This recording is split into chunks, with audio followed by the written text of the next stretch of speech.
एक बोट है वो सर्टेन डिस्टेंस अगर स्ट्रीम के अगेंस्ट जाती है तो 7 घंटे 24 मिनट लगेंगे, और वही दूरी अगर वो स्ट्रीम के साथ जाती है तो 5 घंटे लगेंगे।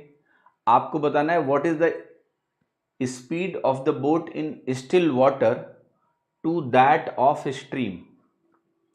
ठीक है, अब देखो यहां पर अगर हम बोट की स्पीड को b बोलें और स्ट्रीम की स्पीड को s बोलें, सबसे पहले आपको समझना है कि यहां पर जो डिस्टेंस है वो कांस्टेंट है। एक बार आप स्ट्रीम के अगेंस्ट हैं और एक बार आप स्ट्रीम के साथ हैं, लेकिन सेम दूरी की बात करें तो डिस्टेंस कांस्टेंट है। जब भी डिस्टेंस कांस्टेंट होती है तो जो स्पीड का रेशियो होता है वो रिवर्स होता है टाइम के रेशियो के।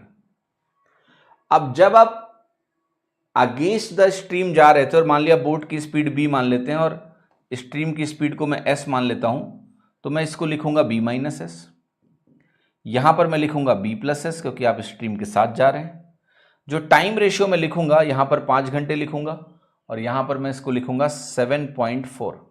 ये कैसे लिखा देखो, 60 मिनट होता है बेटा, ये हमेशा ध्यान रखना आप कि 60 मिनट 1 घंटे के बराबर होता है। अब अगर आपने कहा 24 मिनट, तो 24 मिनट को आप ऐसे सोचो हमेशा कि ये 60 मिनट का 40% है, ये 40% है 60 मिनट का, तो ये 1 घंटे का 40% होगा, और 40% किसी भी संख्या का 1/10 करके आप 0.4 लिख लो।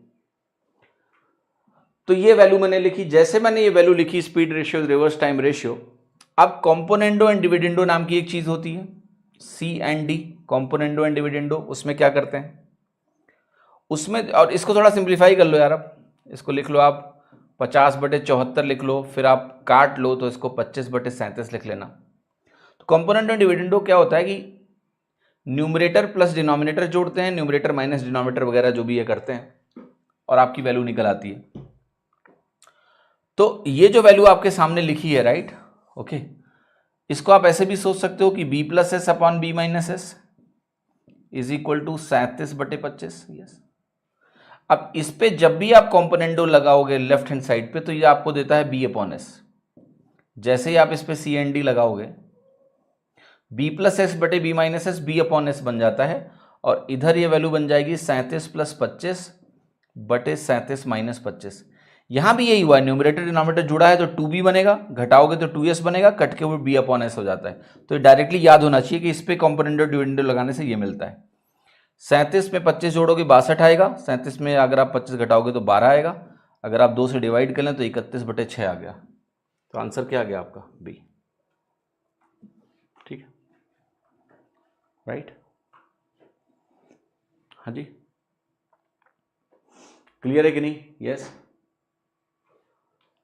इसमें देखो ये आंसर आप काट सकते थे, ये आंसर थोड़ा वाहियात ऑप्शन था, क्योंकि स्ट्रीम की स्पीड बोट से ज़्यादा नहीं हो सकती। ऐसा नहीं कि नहीं हो सकती है, अगर होगी तो कभी आप दूरी जिस दिशा में चाह रहे हैं कवर ही नहीं कर पाएंगे, वो तो उल्टा ही बहा ले जाएगी आपको। इसलिए आप कह सकते थे कि यहाँ 25/37 एक गलत ऑप्शन है, बाकी आंसर तो आपको सॉल्व करके ही पता चलेगा कौन सा आंसर सही है कौन सा नहीं है। ठीक है, so that is how you can think. ठीक है।